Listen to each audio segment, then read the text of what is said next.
to look in and beyond a person's mind and heart and look in their soul and seeing,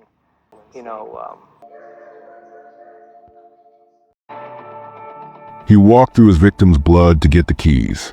The high school class president, who was just 17, had just shot a 63-year-old man twice in the head for his Mercedes-Benz. April 19, 1994. Tyler, Texas. A garage stained crimson. And a question that would haunt America for 8 years. How does an honor student become a killer? Napoleon Beazley was the president of Grapeland High's senior class. 17 years old. College-bound. The kind of young man parents point to and say, be like him. But on one spring evening, something switched. Something dark. Something that would transform a promising teenager into the youngest person on Texas death row. 2 bullets, point-blank range, a stolen luxury car, and a widow left playing dead in her own garage, praying the teenager with a gun wouldn't notice she was still breathing. What drives a student leader to murder? Was it the company he kept? The choices he made? Or something deeper, something that lurked beneath the surface of small-town success? When Beazley arrived on death row, he was the youngest inmate there. For 8 years, he would wait, write letters, reflect on 17 minutes that destroyed 2 families forever, the victims, and his own. Tonight, we uncover the shocking transformation of Napoleon Beazley. From honor roll to death row, from class president to condemned killer. We'll examine the crime that stunned Texas, the final meal that would be his last, and the words he chose to speak before the needle found his vein. Some stories force us to confront uncomfortable truths about human nature. This is one of them. The evening Bible study at Green Acres Baptist Church had ended like so many others. John Luddig, 63, and his wife Bobby returned home from their weekly spiritual gathering, unaware that 3 teenagers were already watching their house. The prominent businessman had built his reputation on integrity and hard work in this East Texas community. His son, J. Michael Luddig, was rising to the federal court system, destined to become one of America's most respected judges. But tonight, none of that mattered. As their Mercedes-Benz pulled into a familiar driveway, the Luddigs had no idea their routine was about to become a nightmare that would echo through the highest courts in the land. In minutes, John Luddig would be shot twice in the head in his own garage, his wife forced to make a split-second decision that would save her life but haunt her forever. Some crimes change everything. This one would reshape how America thinks about executing its children. The attack was swift, brutal, and it was committed by a teenager who shouldn't have been anywhere near a crime scene. But before we reveal the shocking details of that night, we need to understand the unlikely killer who made it all possible. When he was 17 years old, Napoleon Beazley of Grapeland, Texas, had no criminal record. He belonged to a close-knit family, attended church, excelled at sports, and did well in school. Fellow students elected him senior class president and runner-up for Mr. Grapeland High School. August 5, 1976. Napoleon Beazley entered the world in a small East Texas town where everyone knew everyone. His parents, Ireland and Rena Beazley, were pillars of their community. His father had been Grapeland's first black city council member, breaking barriers in a town still wrestling with its segregated past. The Beazley name meant something in Grapeland. Napoleon graduated with honors from Grapeland High School, a star athlete who dominated both the football field and the track. He was everything a small town celebrated: talented, popular, destined for greatness. Teachers spoke of his potential. Classmates looked up to him. His parents beamed with pride. But beneath the surface, something darker was stirring. Although he had no criminal record before his arrest and Luddig slaying, he later told authorities that he had sold crack cocaine and owned a gun. The honor student was living a double life, dealing drugs while maintaining his squeaky clean image. Reports had him dealing crack, cocaine, and carrying a gun. He began telling friends he would soon be driving a Mercedes to school.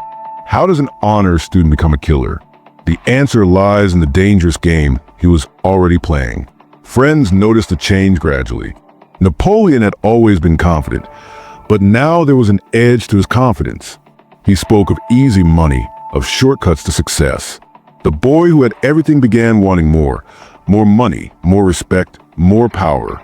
The crack cocaine he sold wasn't just a business. It was a gateway to a world where rules didn't apply. His family had no idea their golden boy was carrying a loaded weapon to school.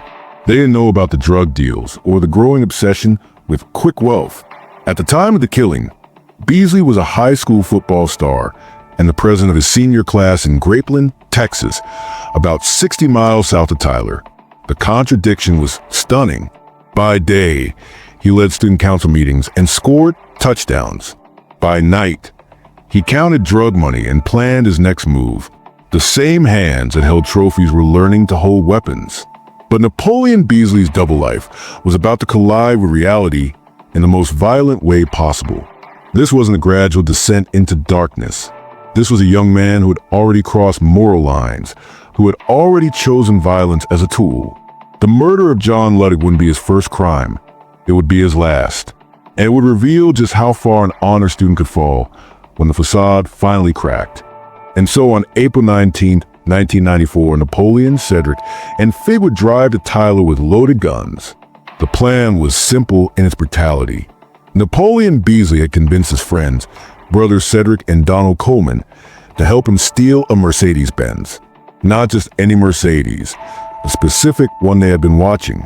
On the night of April 19, 1994, Napoleon, along with Cedric and Donald Coleman, set out looking for a target that would change their lives forever. They followed the Luddigs home from church. Beazley, who was then 17, shot Luddig in the head twice in his garage on April 19, 1994, to steal his Mercedes-Benz. The execution was swift and merciless. John Luddig had barely stepped out of his car when Napoleon pulled the trigger. Once, twice. The 63-year-old businessman crumpled to the garage floor, blood pooling beneath his head. But Napoleon wasn't finished. Beazley also shot at Luddig's wife, but missed. She survived the assault by playing dead. Bobby Luddig watched her husband die, then made a decision that saved her life. As Napoleon's gun swung toward her, she dropped to the floor and didn't move. She listened to her husband's final breaths while pretending to be dead herself. In that moment, terror became survival, and survival became a lifelong burden. The scene was chaos, blood, screaming, the sound of car doors slamming. Napoleon and his accomplices had stolen more than a Mercedes. They had shattered a family, traumatized a community, and set in motion a legal battle that would reach the highest courts in America. It was an impulsive act, one I regretted instantly, Beazley said Wednesday in an interview at the Texas prison that houses death row inmates. But regret couldn't bring back John Luddig. Regret couldn't erase the image of his wife lying in his blood, pretending to be dead. The getaway was as brutal as the crime itself. Napoleon and the Coleman brothers fled in the stolen Mercedes, leaving behind a crime scene that would haunt investigators for years. They had committed the perfect carjacking. If perfect meant destroying lives and guaranteeing their own destruction. But the Mercedes wasn't the real prize. The real prize was a rush of power, the feeling of having taken what they wanted through violence. Napoleon had crossed the final line, and there was no going back. What happened next would prove that some crimes are too horrific to hide, even for the most careful killers. The investigation would be swift. The evidence would be overwhelming. And the three teenagers who thought they had committed the perfect crime would discover that murder always leaves a trail that leads directly to death row. Tyler police worked with federal authorities to track the stolen vehicle and identify the suspects. Within days, the net was closing. The Coleman brothers were arrested first. Faced with overwhelming evidence and the prospect of death row, they made a calculation that would save their lives and doom their friend. They agreed to testify against Napoleon Beazley in exchange for plea deals that would spare them the death penalty. Sometimes the difference between life and death is nothing more than who speaks first. Cedric Coleman received a 40-year sentence. Donald Coleman received a 40-year sentence. Both would eventually be eligible for parole. Both would live to see their families again. Napoleon Beazley would not. The plea deals were controversial, but legally sound. Prosecutors needed ironclad testimony to secure a death sentence, and the Coleman brothers could provide it. They knew the plan. They knew the motive. They knew exactly how John Luddig died because they had watched it happen. The evidence was devastating. Eyewitness testimony from Bobby Luddick. Physical evidence from the crime scene. The stolen Mercedes with the killer's DNA. And now, testimony from the accomplices who had helped plan and execute the murder. Napoleon Beazley was arrested, charged with capital murder, and held without bail. The honor student who had once led his high school was now leading a different kind of procession. The long walk toward death row. The investigation was over, but the real battle was just beginning. The trial of Napoleon Beazley began in Smith County, Texas, in July 2002. The prosecution's case was methodical and devastating. They presented Bobby Luddick's eyewitness testimony, the physical evidence from the crime scene, and the testimony of the Coleman brothers, who described the planning and execution of the murder in chilling detail. The defense faced an impossible task. How do you defend someone who had shot an unarmed 63-year-old man twice in the head during carjacking? How do you ask a jury to spare the life of someone who destroyed a family for a Mercedes-Benz? They tried to argue that Napoleon's youth should be considered as a mitigating factor. They pointed his lack of criminal record, his academic achievements, his potential for rehabilitation. But the jury saw through the honor student facade to the cold-blooded killer underneath. The verdict was swift and certain. Guilty of capital murder. The sentence was inevitable, death. But Napoleon Beazley's case was about to become something much larger than a single murder trial. The appeals process began immediately, and with it came international attention that would transform this Texas murder case into a global debate about juvenile justice. The case has generated widespread attention and outrage from human rights organizations around the world. The European Union condemned the planned execution. The United Nations Human Rights Commission called it a violation of international law. Amnesty International launched a campaign to save Napoleon's life. The case had become a symbol of everything wrong with America's death penalty system. Sometimes a single case can expose the contradictions of an entire justice system. The legal arguments were complex but compelling.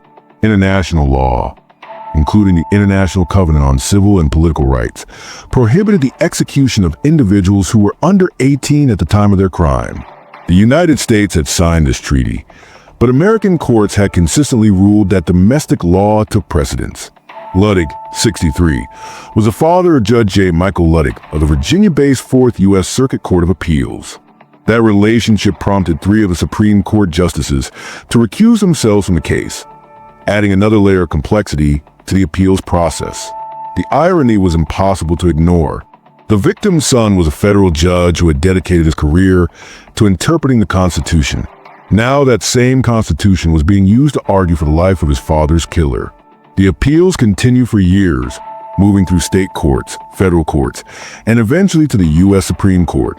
Each appeal brought new hope for Napoleon supporters and new frustration for the Luddick family. The legal process had become a form of torture for everyone involved. International pressure mounted. Foreign governments threatened to withdraw cooperation with American law enforcement. Human rights organizations staged protests. The case had become a diplomatic embarrassment for the United States. But Texas officials remained unmoved. Governor Rick Perry refused to commute the sentence. The Texas Court of Criminal Appeals refused to overturn the conviction. The legal system that had condemned Napoleon Beazley was not going to save him. The final appeal was filed, and the world waited to see if America would execute one of its children. May 28, 2002. The date had been circled on calendars around the world. Texas executed confessed killer Napoleon Beazley by lethal injection Tuesday evening for a murder he committed in 1994 when he was 17. Napoleon declined to order a final meal, choosing instead to fast. He met with his family for the last time, saying goodbye to parents who had never stopped believing in his potential for redemption. Outside the Huntsville unit, small groups of protesters gathered. Some held signs calling for an end to juvenile executions. Others demanded justice for John Luddick. The international media documented every moment, broadcasting the final act of a drama that had captured global attention. In the death chamber, Napoleon Beazley prepared to deliver some of the most powerful last words in execution history.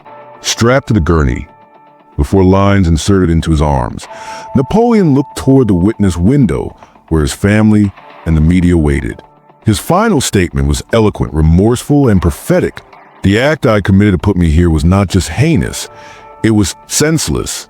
But the person that committed that act is no longer here. I'm not going to struggle physically against any restraints. I'm not going to shout, use profanity, or make idle threats. Understand, though, that I'm not only upset, but I'm saddened by what is happening here tonight.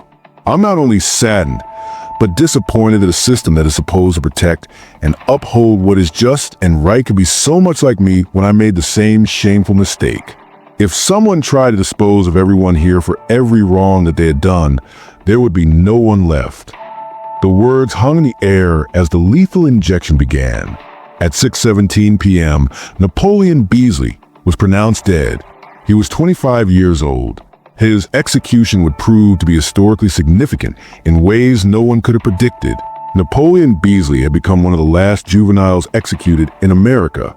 His death marked the end of an era and the beginning of a new chapter in American justice.